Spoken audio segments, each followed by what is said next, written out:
It seems like just yesterday that I was reviewing Seahorse Seashell Party and its terrible message that it was trying to spread. By far, the most common defense that I've gotten for that and this show is that Family Guy is a comedy, and everything it does should be taken as a joke. No, Family Guy does not get that excuse.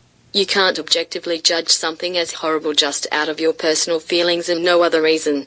Another thing you can bring into the matter is that humor is subjective. Just because you think it's the worst thing ever, that doesn't mean other people will think that as well. There are plenty of people that find this episode to be good for what it is. I don't necessarily agree with them, but it's not in my power to decide their interests. Search endlessly, fight till we're free. I only have two options here. I can either take both episodes dead serious, or I could take them both as a joke. You can only be one type of show, and Family Guy is a comedy. Just letting you know that this statement will fuck him over multiple times in this video.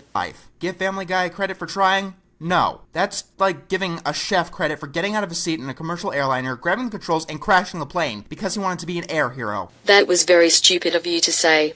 Dissimilar to a plane crash, the worst thing this episode did was offend people. And can you please provide proof of anyone telling you to give them credit for making this episode?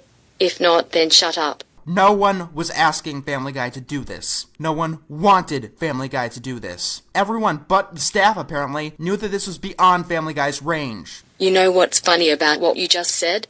I can easily take that and use it against you. If you can't even review this episode calmly, you shouldn't have done it at all.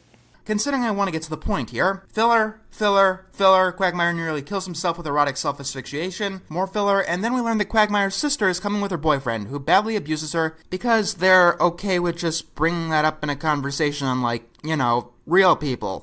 Still with him? Isn't he the one that beats her? Yeah, but she's gotten a lot better. A lot better? At what? Taking punches? Oh wait, she's gotten better after the beatings her abusive boyfriend gave her. I get it now! That's horrible! Did you really need to address that? It's almost common knowledge that when you bring up a tragic event in someone's life, especially something like an abusive relationship, you give an answer that will provide comfort to those who are worried. But with that said, I don't get your problem with her recovery from getting assaulted by her partner. If anything, it's good news. We get shown Jeff yelling at Brenda, and they try to tell jokes, which aren't really funny because this isn't a funny subject matter. You mean Family Guy, a comedy show, is trying to display comedy? Never would have thought of such an asinine concept. Search endlessly, fight till we're free.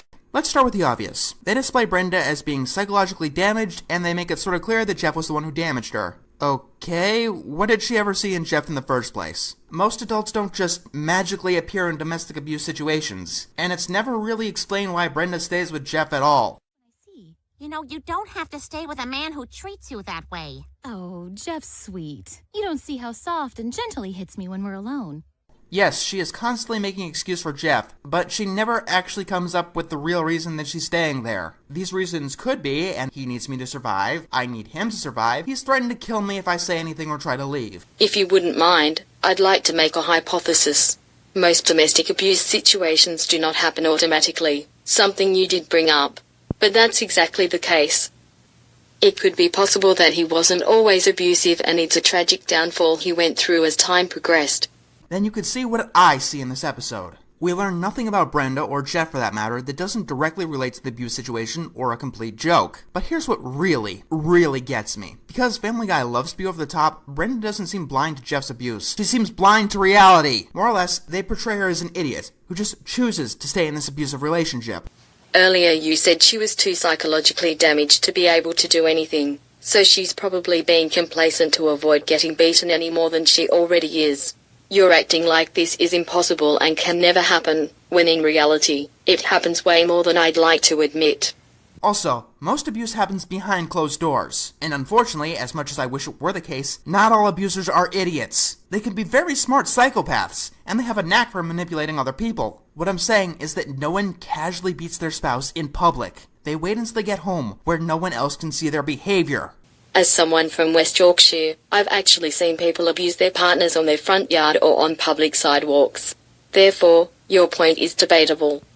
Also, I've already said this, so I won't go on too long about it. Being serious doesn't really work when every 5 minutes you pop up with something random shouting, "Ha ha, this is pointless!" What is your problem with them trying to add some comic relief? I'm only gonna say this one more time. If you want them to be a comedy, don't get onto them when they add humor in their episodes. Otherwise you just look like a nitpicker. Then again, look who I'm dealing with. No part of this issue is conveyed correctly. Joe, can't you just arrest the guy? I can't arrest Jeff unless Brenda files a formal complaint with the police. She won't go to the police. She's afraid of what Jeff will do. Hey guys, you know what the definition of irony is? Well, here's the funny thing. What Joe just said is not true for exactly the scenario that they're conveying. If someone is getting their ass beaten in plain view of everyone, then yes, the police have the right and the duty to step in. I'd understand if the scenario was happening behind closed doors. Like most abusive scenarios, they might have a point, because in that situation, it actually is difficult, but not impossible. For starters, Joe hasn't witnessed Brenda getting abused yet, so he cannot take action. Also, when Jeff is beating Brenda, he's doing it in the safety, dare I say that, of Glenn's house. And before you say that Glenn and Peter are witnesses, humans can lie very well.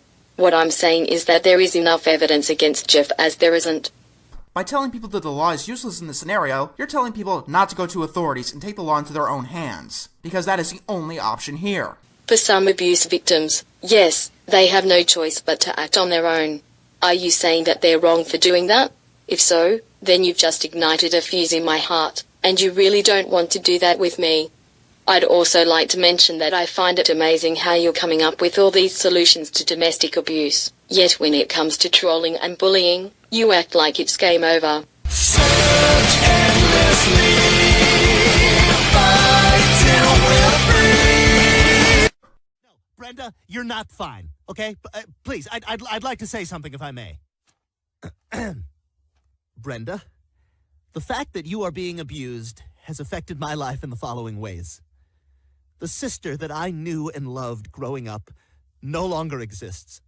The person I see before me now is just a punching bag. And I call you person and not woman because a woman is a strong, beautiful, vibrant creature. A woman embraces life.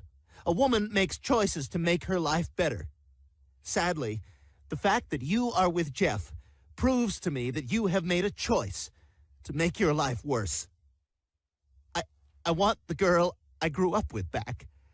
I want my sister back. Okay, all bets are off. Where do I even begin? Let's start with you, Quagmire. How this has affected your life. You're a convicted sex offender, constantly treating women like objects. You are not one to talk. No one gives a goddamn shit what you think, or how this affects you. How would you like it if you were told that? Mr. Enter, do you even think before you speak? And don't even think about telling me that he's angry because that's not an excuse to make retarded remarks. The woman. Fuck off, Family Guy. Fuck off and die. Real mature, Mr. Enter. Really fucking mature. Search endlessly, fight till we're free. Now here's one of the bigger missteps of the episode. When Jeff is gone, Brenda's in such a psychological state that she's just going to meet another Jeff. It happens in real life. People who have been in abusive relationships without some kind of counseling or therapy often end up in more abusive relationships. So what's the way to solve Brenda's problem according to Family Guy? Well, let's just straight up kill Jeff. After all, Brenda will instantly become that vague little girl Quagmire grew up with. And because the law is useless, the only way to solve the situation is to kill the abuser. Let me tell you a story. About 3 years ago, my ex-boyfriend tried to rape me. I'm not entirely comfortable going into detail about it, but he was very vicious with me. I knew for a fact that I needed to act on my own, so I tased him into unconsciousness. Yes, not every abuse situation is the same, but every victim needs to understand that sometimes escaping an abusive pillock is a do-it-yourself predicament. Not all abusers are psychopaths. Some of them have legitimately never been told right from wrong, and those people can change. You know, if you give them the fucking intervention. This is my biggest problem with you, Enter. You always have to play by the rules. If I had played by the rules, I probably would have a 3-year-old child by now. People have to do what they have to do. If you want to talk about how badly portrayed the situation is, talk about how instead of Brenda getting her revenge, it's done for her.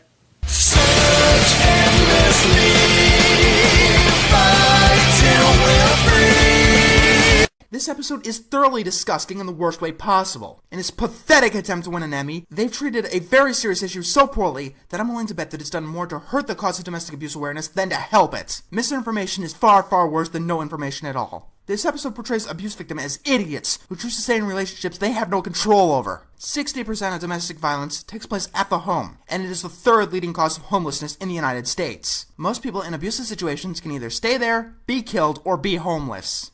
I want to end the video with a little message to you all. If you're with someone who's a complete toe rag to you, get away from them. If they try to take you back, continue to avoid them. It's as simple as that. If you're being abused and fear for your life, contact the authorities. They can arrest the person who's abusing you. Don't publicize it or anything, just remain quiet and go to the nearest precinct if you can. If you're unable to report them, fight back. Get yourself a gun, knife, hammer, anything that hurts and use it on them. Here's another story. My friend Sabrina had a very abusive boyfriend. I refused to say anything more than that regarding the abuse. She knew that she needed to do something or else she would die. So she filed a restraining order against him and got herself a personal defender to protect her in public. She even purchased a gun too. After a few close calls with him, everything went back to the way it used to be, and he's since never returned. Same with me. My ex has not once tried to come after me since then. Me moving to New York has nothing to do with that. It was then I found out that there's always a way out. You just need to know when to go for it. Hello everyone, you are now watching Feminist Logic Fail number 6. Now, the topic of fat acceptance is nothing new. Tons of people have talked about it, and I think any rational person knows why being obese is bad for you. However, I don't think most people are aware of just how harmful fat acceptance is, because the movement hurts everyone, and that'll become very clear as this video goes on. To clarify, fat acceptance is not about promoting an unhealthy lifestyle. Obviously, if you are at risk of heart disease or in bad shape, it is imperative you take the necessary steps to maintain good health.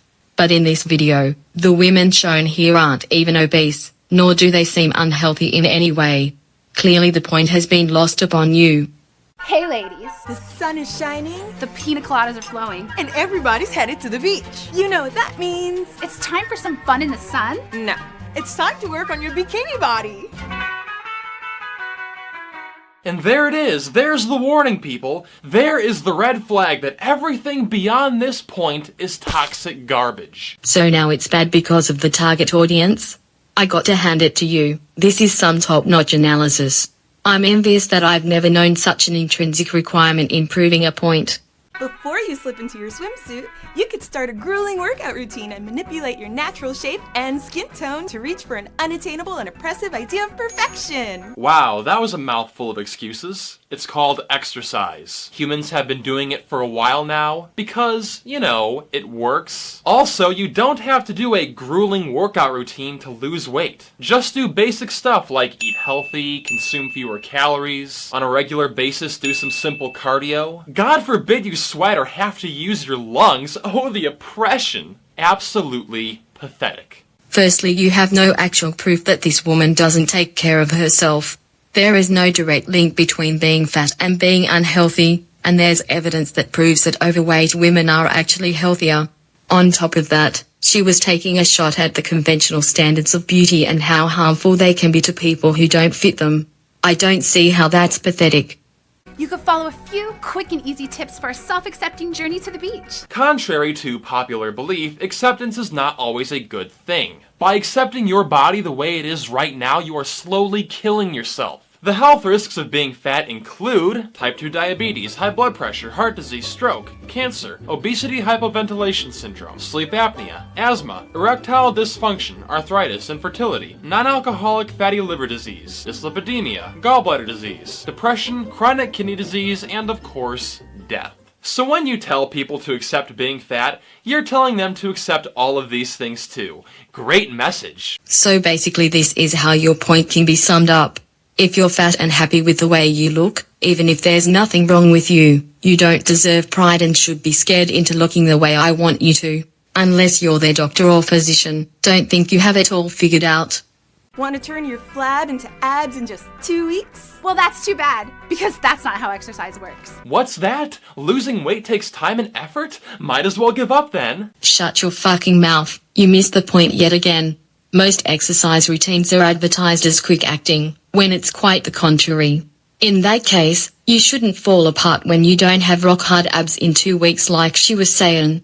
Over 37% of adults 20 years and older are obese in this country, and if you include adults who are overweight, it's over 70%. It's also estimated that by the year 2030, 44% of adults in the US will be obese. Your video isn't helping. And you might ask, why do you care, Nate? It's not your problem. Yes, it is my problem. Your behavior is damaging our country. The medical costs of obesity range anywhere from $147 to over $190 billion per year. And do you know who has to pay for that? The taxpayers. Yay! Also, because obese people tend to skip work more often, they cost us $3.38 to $6.38 billion annually. And even when they are at work, they're less productive and cost employers $506 annually per worker. Are you starting to get the point? And finally, due to the increase of obesity over the years, we are now using over 1 billion additional gallons of gasoline annually. You are wasting our time, our money, and our fossil fuels. And you think we should accept that? How about no? As you can see, Nate is resorting to scare tactics in a desperate attempt to justify his hatred for overweight people. You don't have to accept being fat, nor do you have to be fat yourself, but the least you can do is not be a dick to others who are. Let me ask you something. If you were being body shamed out of pure malice and nothing else, would you really be okay with it? And even if it did, no one else gets to tell you what your body should look like. Well, actually, science tells you what your body should look like. You see, we have this thing called the body mass index. It's used to help measure a person's body fat. And some of you in this video are quite clearly in the obese category. And no, that's obviously not muscle. You're not taking into account how tall each of them are. I myself am 162 pounds yet stand at 5 feet 7 inches. If I were any shorter, I'd probably look like the woman you showed on screen. This is also leaving out how the body mass index doesn't tell you what your body should look like, just what your body type is. This is an arbitrary example that does nothing to prove you right. Here's an easy, guilt-free recipe for your summer barbecue. Go to a barbecue and don't feel guilty about it. Contrary to popular belief, your body needs food to provide energy for basic functions. That's science. Wow, you actually got one thing right. Your body does in fact need energy. However, after you take in the energy, you have to burn it off. Otherwise, it will be stored as fat. That's science too. But even the slightest amount of fat is seen as a curse in accordance to women's beauty standards. Fats are a good thing, because they can stop you from going hungry too quickly when you've just eaten a large meal an hour ago. Stop trying to justify fat shaming, it's legit starting to get disturbing. So while you're relaxing on the beach, casually reflecting the male gaze, just remember that everybody is a bikini body. Who the fuck do you think you're fooling here? Look at your video's ratings. If this were a video game, that would be a fat person's health bar. Everyone can see through your bullshit. Considering how this website is full of anti-feminist idiots, I'm sure they were blinded by their own ignorance as well. Fuck Shark Week, man! Here on GradeA Under 8, we're having Pokemon Week! Yes, mate! Pokemon! Good wholesome fun, right? Wrong! No, mate! The Pokemon world, as innocent and happy as it seems, right, is seriously fucked up. Like, I don't think you lot understand just how fucked up it really is. And I'm tired of not saying anything, man. So in this video, and especially the video next weekend, I'm gonna expose Pokemon! Okay, now listen, for any granddads watching who don't know, right, a quick summary. In Pokemon, you play as this kid called Ash Ketchum. He lives with his mom and he goes around catching animals which are known as Pokemon, alright? Okay, we just started the video and you've already shown how little you know about it. First of all, the anime is centered around Ash, but you play as a representative of yourself in the games. Second, Pokemon trainers travel from location to location often without adult supervision, so they don't live with their parents. This could have been avoided with a little Google search.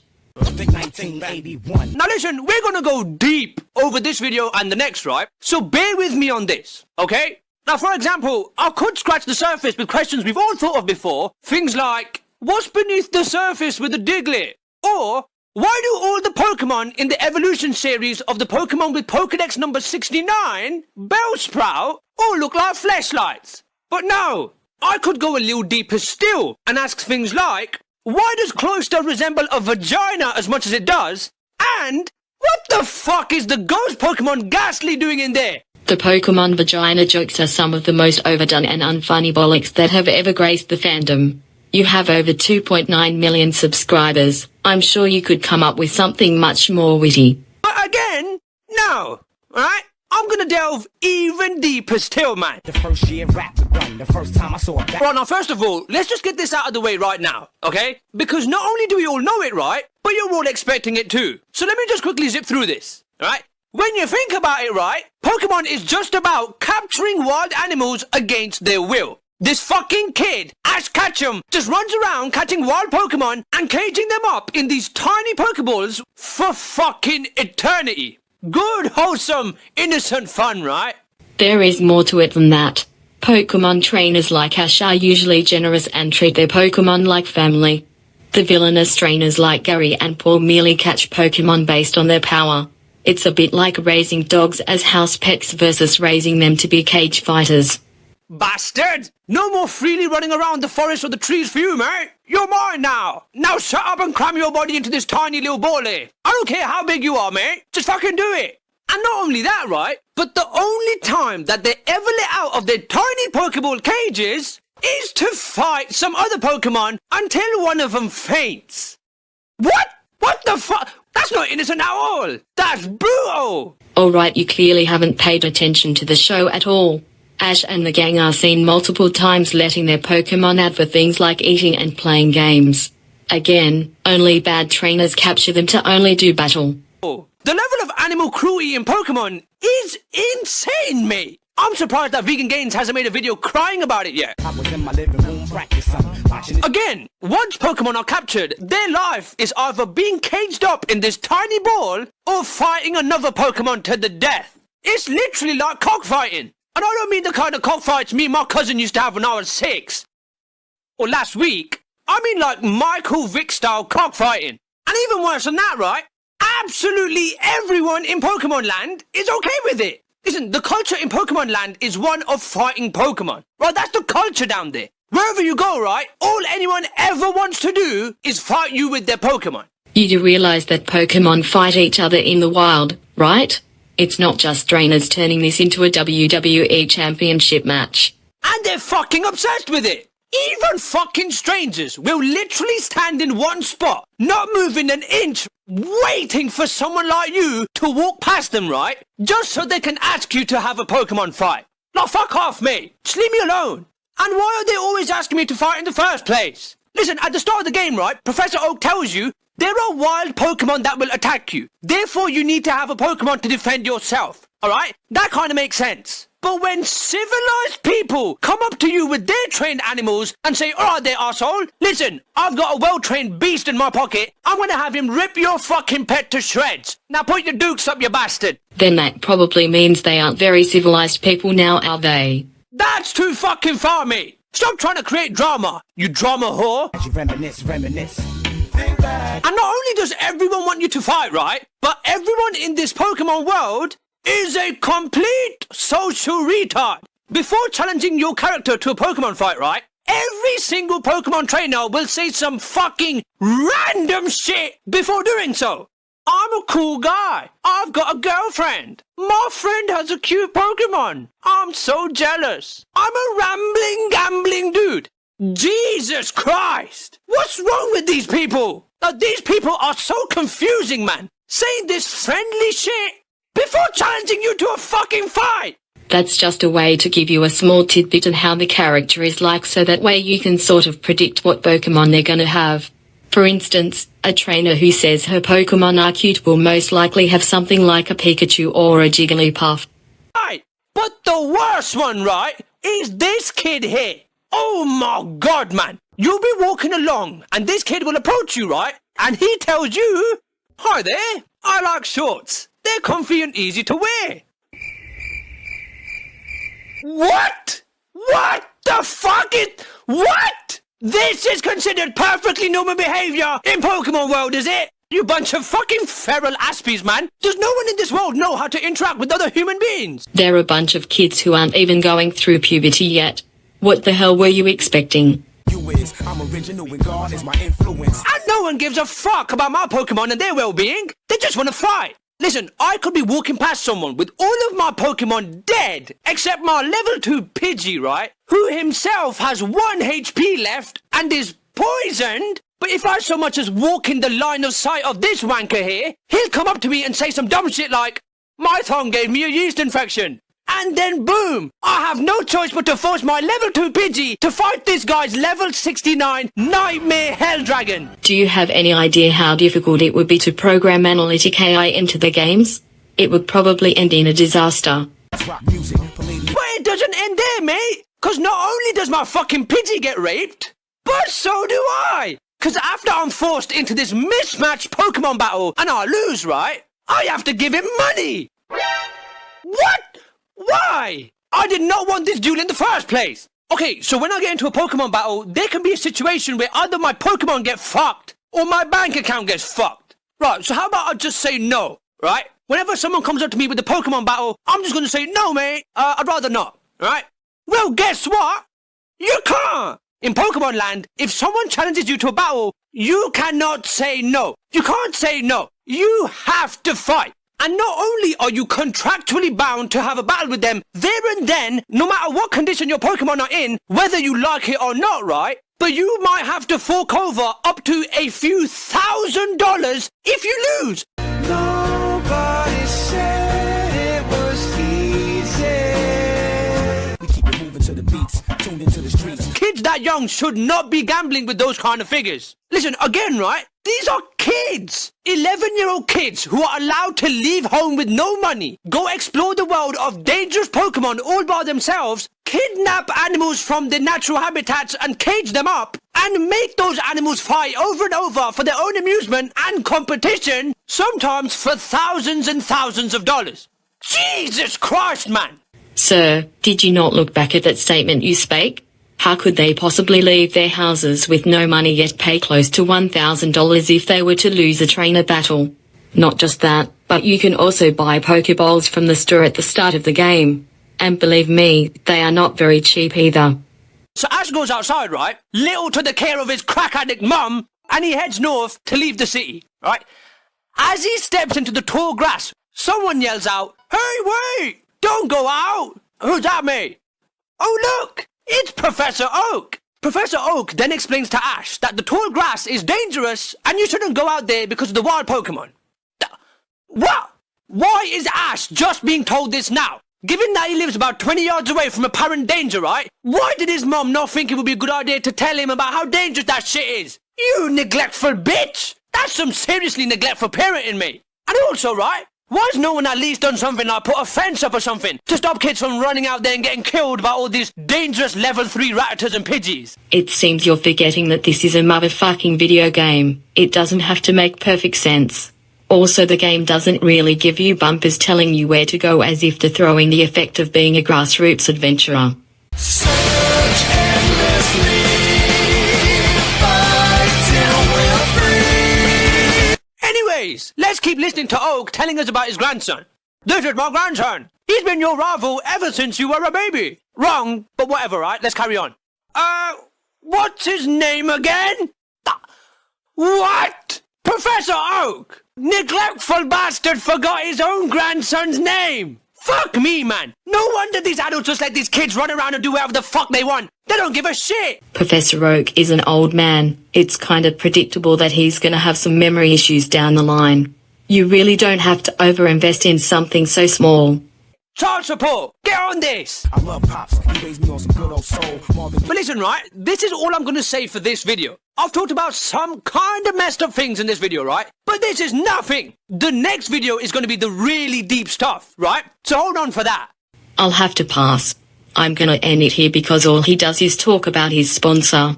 Grade, this video was pretty awful. You got most of your facts twisted, you took the game so seriously, and it just felt like a chore to sit through. I'm rather disappointed that someone like you could fail this way, and I hope you do much better in the future.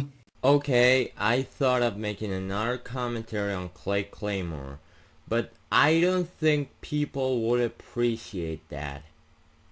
Then again, there is absolutely nothing else I can commentate on. You don't have to make a commentary for the sake of it.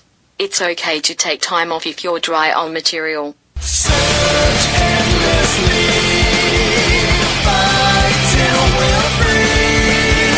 Hey guys, this is Uleva and welcome to CommentJack.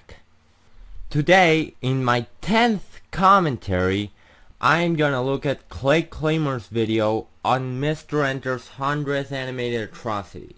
And yes, I will allow you to call me a fanboy, but just watch the video before you do anything else.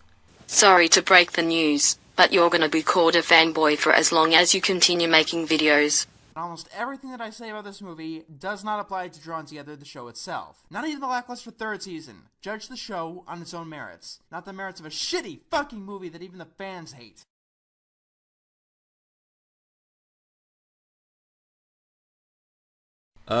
Credit to get a positive on what?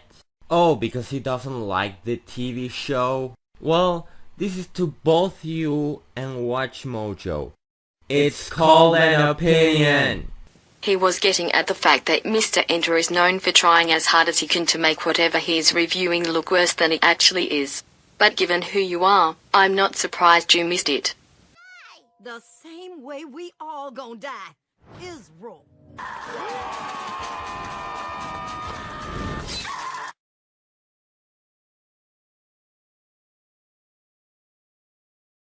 Why do I feel you just overlaid the text over Mr. Enter's still text card?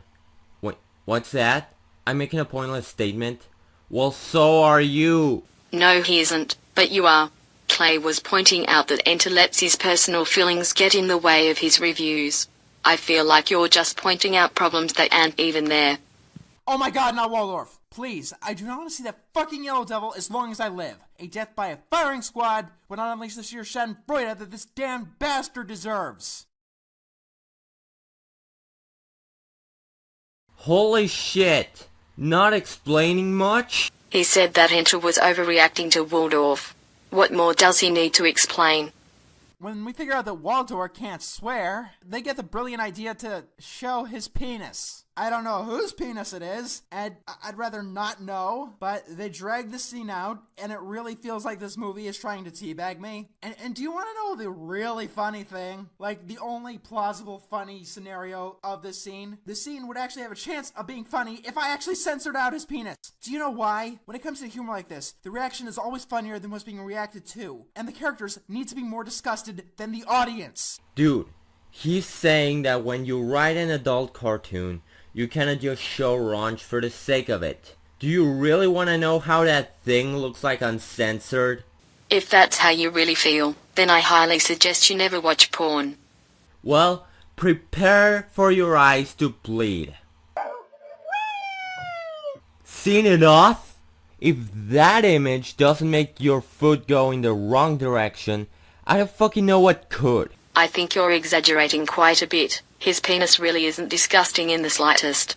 Search endlessly, fight till we're free. So, Foxy just begins swearing. Oh, I get the satire they're trying to pull. The second we remove censorship rules, shows will immediately take advantage of those standards being removed and do nothing else with the material. If we give shows the ability to swear, they will just sit around swearing, doing absolutely nothing else. Honestly, shock shows are probably their own worst enemy when it comes to censorship. They claim to hate censorship while giving it the best arguments for censorship imaginable.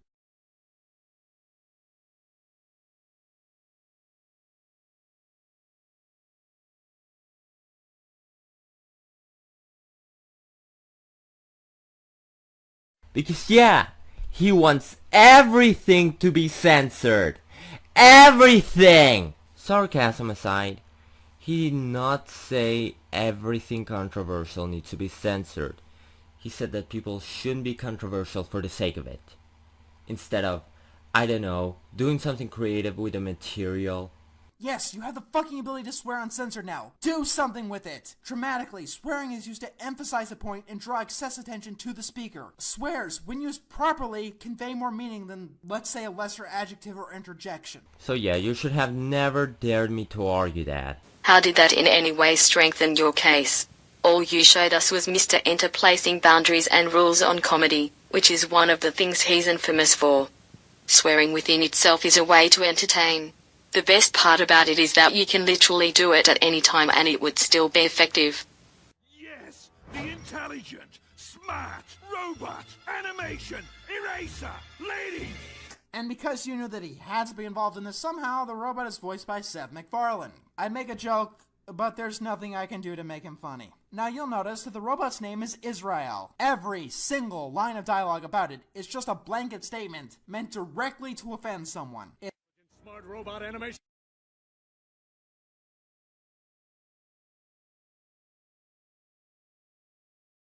You know, when it comes to animated TV shows, not everything is given to the writer.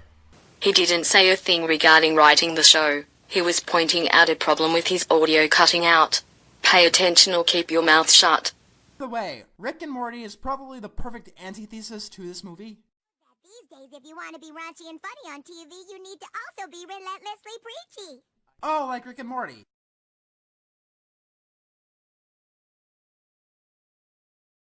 What is your problem with this? At this point he only did it twice. It's not like he did it 30 times. Mr. Enter probably references the show in his other reviews, thus making a little sense in why Clay finds it annoying when he brings it up. Also, they make Foxy take off her shirt just because. If I wanted to see Rule 34 of your characters, I'd just browse the Googles.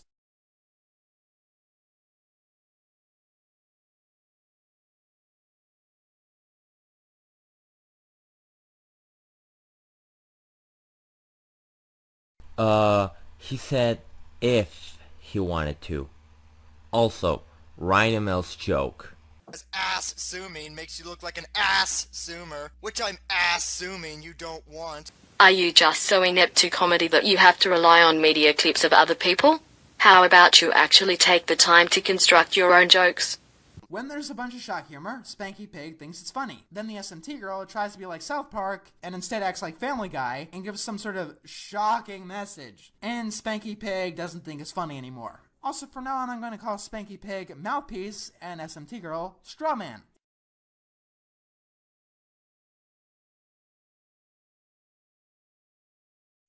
So, you think he's a social justice warrior? By the way, I hate that word. Because he said straw man. No, you idiot. He said that Mr. Enter was like a social justice warrior because they both use words so much to a point where they lose their meaning. I swear your level of incompetence should be illegal. Also, I think Clay should address this, but Mr. Enter accuses the film of making fun of South Park, yet he repeatedly makes fun of Family Guy. Yes, I am making an argument against Mr. Enter. Call me a fanboy now. Your criticism against him is outweighed by your constant defenses of him, thereby still validating your status as a fanboy. Hey YouTube, me again, KaBlam Bandicoot 64. And why am I smiling? Because today I'm going to talk about Claymore. And why am I smiling? Because I know everybody in the comment section is going to hate my guts even more. That's typically the result when you produce low-grade reasons and an unpleasant personality to boot. Stop thinking we're the ones at fault here. It really kind of makes me happy just to see how low people can go just to find reasons to hate me.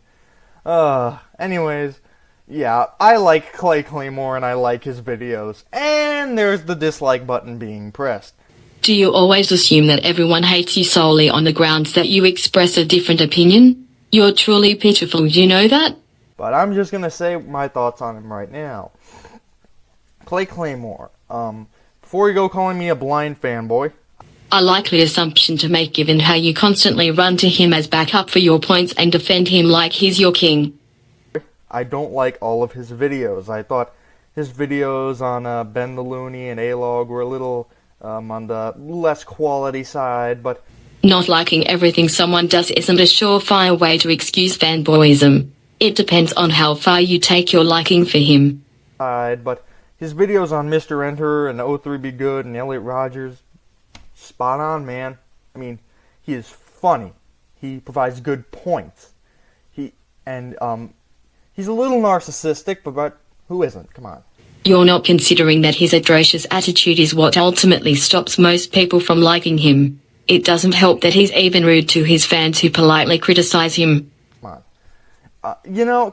Claymore for me is just what really showed me how much of a douche Mr. Enter was. Really? You couldn't figure it out by the time he started blocking people who disagree with him and how needlessly aggressive he is towards Family Guy and Teen Titans Go?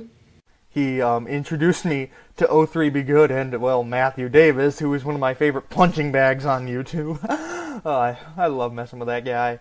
You know, I'm going to go to the FYE in my mall sometime, buy every Johnny Test DVD I can find, and because that dumbass listed his address, I'm going to mail it all to him. While I agree that Matthew giving away his address was stupid, you're only making yourself to be worse by saying you do that. I don't care if you were joking, because it wasn't funny. Topic. Anyways, let's get back to Claymore. One of the things I hear people say about this guy is that he's too mean. He's so mean-spirited. Look, douches and creeps like Mr. Enter, O3 Be Good, Matthew Davis, and Elliot Rogers, they deserve it, okay? They totally deserve all the crap that Clay gives them, okay? From what I've seen, he's incredibly prejudiced towards anyone who's the slightest bit autistic. Being on the spectrum myself, I'm not entirely fine with someone classifying me as a loser based on something I can't control.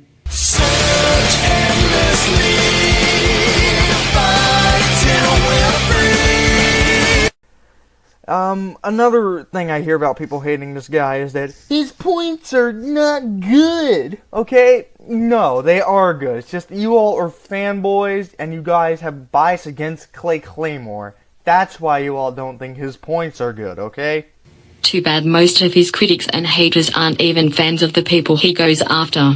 All you're doing is committing the collective stereotype fallacy, meaning the only way to disagree with someone is to be your designated example. Okay?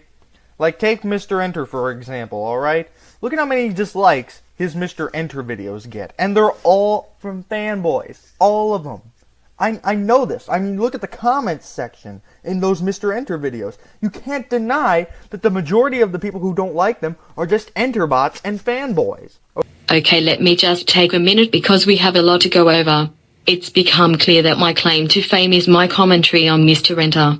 To this day, and even at the time of its release, I still get fanboys hating on it because I criticized him. Thing is, in my commentary, I brought up legitimate arguments on why his review of Screams of Silence was shit. Clay, on the other hand, spends his time mindlessly insulting and belittling Enter. I wouldn't expect many people to enjoy someone they like being ridiculed in such a way. Okay? That's just how it goes. I mean, Mr. Enter fans, they're ravenous. They're just these insane lunatics of fans. They do everything they can to just defend him in every way, shape, and form. And you and Clay make it your mission to bash him every waking moment of your lives. You're not that much different from your enemy. So, you know, and when Clay tries to give Enter criticism in his own way, people hate on him, okay? There's nothing wrong with giving Mr. Enter criticism, okay? He's just doing it in a more aggressive tone, and there's nothing wrong with that. He deserves it, okay? Now, I do have to say that Clay has made some mistakes. Again, I didn't like a couple of his videos. He has shown to be a hypocrite on a few occasions, but again, who hasn't? Anyways, yeah, he's not a perfect YouTuber, but I like his content. I think he's a funny guy, and I support him fully. The only thing that would come in between my support for him, or as if he were to call me out or say something mean or negative to me personally, that would sort of cause me to just lose all respect for him, because, you know, you're talking down to one of your fans. So essentially what you're saying is that you don't mind that he's an asshole as long as he doesn't come after you. Do me a huge favor and never become an activist.